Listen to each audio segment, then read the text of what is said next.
بسم الله الرحمن الرحيم بسم الله الرحمن الرحيم dhammaantood gabdhaha Soomaalida waa muxsiniin dhammaantood waa dhowrsan yihiin dhammaantood waa cafiifaad dambi xaaraan oo maqdac weeye in la yiraahdo waa la fulay waxaan u soo jeedinayaa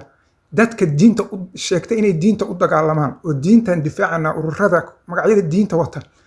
in ay la xaalaan oo la tacaalaan edeb darrada iyo akhlaaq xumada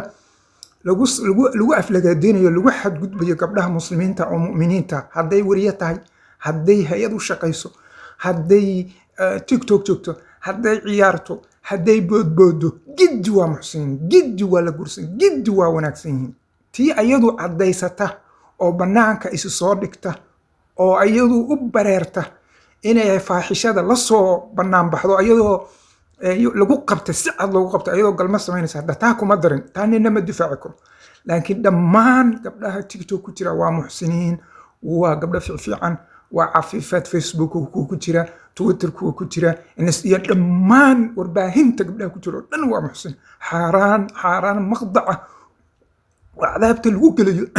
oo ilaahay looga fogaanayo weeye caydooda waa inay sheegaya dhammaan dadka muslimiinta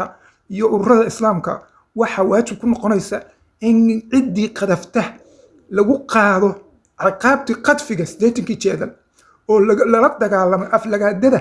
nimankan iyo naagahan afka iska furtay oo iska ceebeynayo maalin kasta gabdhaha islaamka dhiigooda iyo maaragtay cirdigooda ku aflagaadeynaya baraha bulshada war maxay ku isqarxin jireen meeyay ma ku aan isku qarxisaan maxaad ku aan u deysanaysaan dad 100 qof baa maanta dishaan